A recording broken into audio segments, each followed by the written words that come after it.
I know that if you've been learning English for some time, you've seen words, for instance, like butter or center, where these letter T's just are taking on completely different sounds.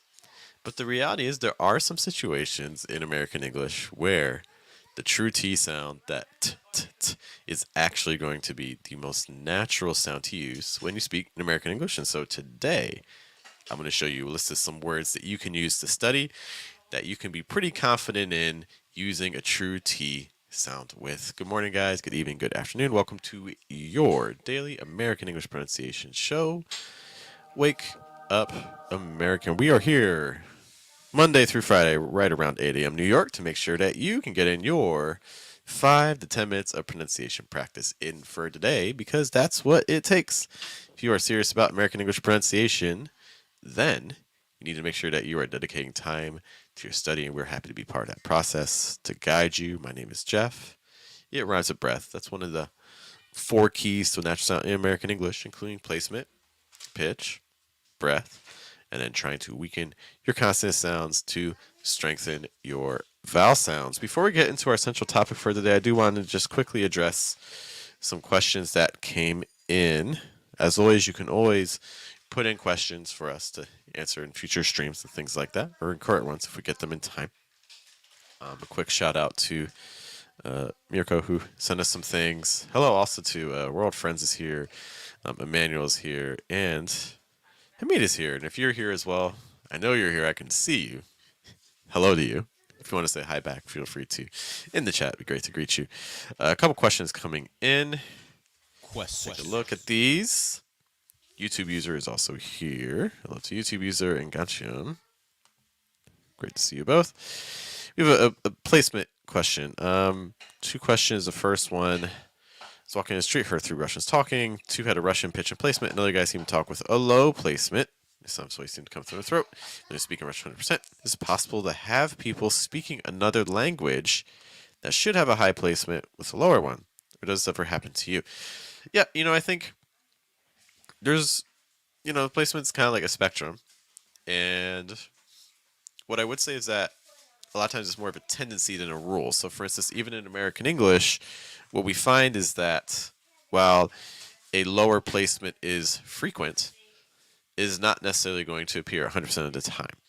Okay, so there's going to be moments where sometimes it'll be a little higher, sometimes it'll be a little lower.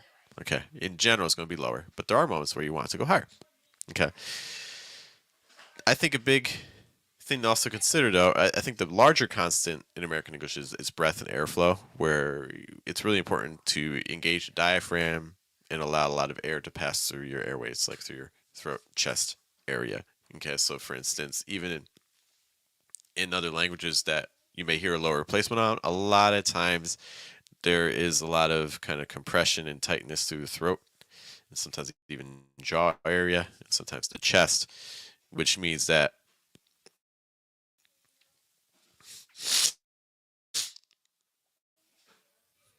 so if you have a language where you're pronouncing things with, if you don't have enough airflow through in American English, that tends to be the larger issue. Yeah, I mean, a lower placement is nice, but you want to always be paying attention to airflow and breath. Okay, so without hearing them, it's hard to say if they would have had enough breath for American English or not. But, the placement thing can certainly occur. Hello also to Levi is here. And buonasera to Believe. Thanks for stopping by. Second question. Is this second question regards something I noticed when speaking myself? It's true, every time you start a sentence or start talking, it always begins with a low placement and then goes up in pitch while maintaining a lower placement overall. Okay.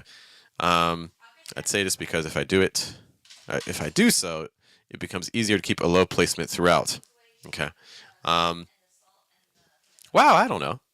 So, see, like for instance, you could start higher there. I don't think it always has to go like that. I think a lot of times it depends on the emotion you're trying to convey that can have an impact on those factors.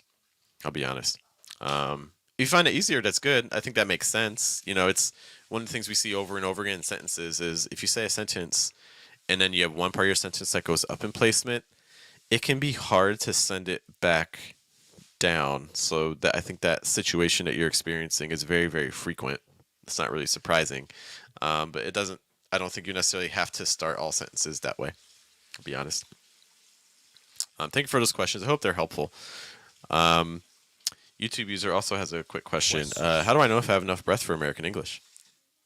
It's a great question. I think a lot comes down to, are you feeling the resonance and breath? Like if I talk like this, I don't really have like a lot of resonance. Not really much resonance at all when I talk like this. It's not like wrong. You can understand what I'm saying, but the sound quality is different. Whereas now, when I use more resonance, I can feel that kind of low droning sound, which is generally what you're looking for in American English. Livia the Red asks, in your opinion, think that French placement is higher in American? Yes, I think in general with Romance languages, you see the placement going higher. A lot of times almost like top of throat area for a lot of Romance languages. And consonant sounds are stronger, also yes. Just having worked with several, especially all my French students tend to be actors for whatever reason. So having worked with several French acting students, it's a repeated thing where our consonant sounds do tend to overwhelm our vowels, and our vowel sounds tend to get cut. That's a common phenomenon across Romance languages. Okay, so let's get to our central topic. So our central topic today is not overly complicated. It's just like, hey, we're just going to make a T sound, and a T sound that's probably very similar to what you find in your first language if you have a T sound. So we're going to be using that type sound. Give me a moment, and I'm going to load up something for us.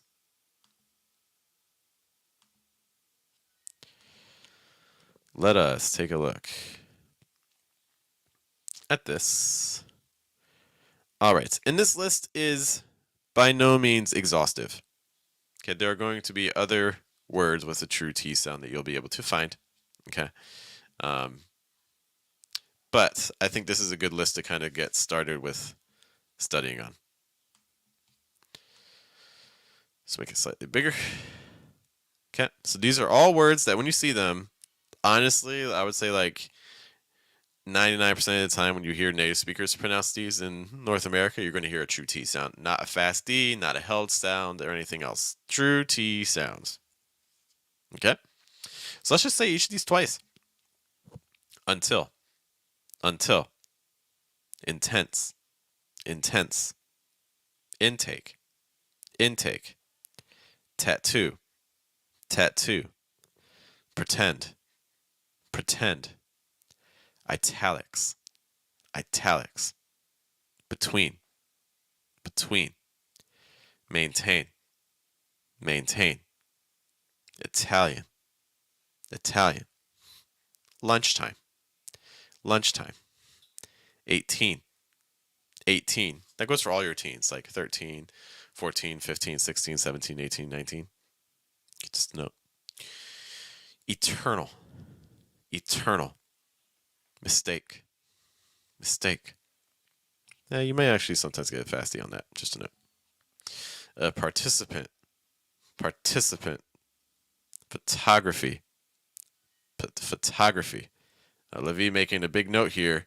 With the tongue in a lower position helps a lot. Yeah, keep the tongue down, guys, as you do these. Okay. Gansham also has a note about placement. Most American native speakers tend to speak with a lower placement. Yes. Photography. Retire.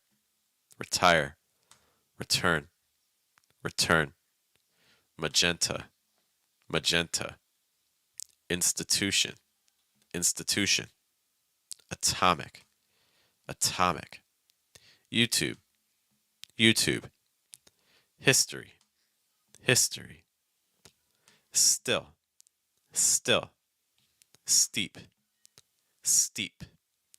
Steer. Stuck.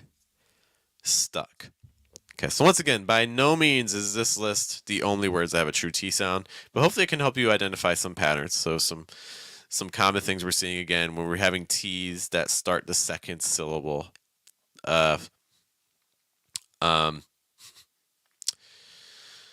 that start second syllable often getting pronounced as a T. A lot of these words in stress positions, not all of them, but a lot of them. For instance, Emmanuel noting like institution, um, uh, intuition. Yeah, I think in general with intuition at first it would be a true T sound. Intuition. Also like ST combinations. A lot of your consonant clusters will be treated as a true T as well. So yeah, study this list. If you want to practice any of these, just again a reminder that we have a pronunciation group on Telegram. Okay, so I'll probably throw in these words, some of these words, into our group, in our Telegram group. Basically, every day I put a challenge. This is what it looks like on the left. The white ones are ones that files that students have sent us. It's their own audio, it's their voices, and then I reply and give feedback to how they sound to make sure that they sound natural. So if their placement goes high, if they're using the wrong T sound, if we're having issues with pitches, I let them know. Or if it sounds good, I say, hey, it sounds really good. It sounds really natural. Okay, so if that sounds like something you're interested in, you want to get that sort of feedback from me every single day of the week, that is what the Telegram group is for. You can go to fluentamerican.com/Telegram to join us so we can work with you every day, every month. All right, guys, practice those T sounds. If you think of other questions or topics that you would like us to cover in a future stream, sure, let me know. But also just, hey, thanks for hanging out. Look, there's a million pronunciation resources out there. So the fact that you are hanging out with us, it's greatly, greatly appreciated. What's more, my name is Jeff. It runs with breath. It's one of the 4 keys of natural sound, including placement, pitch, breath. Trying to weaken your consonant sounds, strengthen those vowels. I will see you all tomorrow. Have a good day. Have a good night. Have a good afternoon. Bye, guys.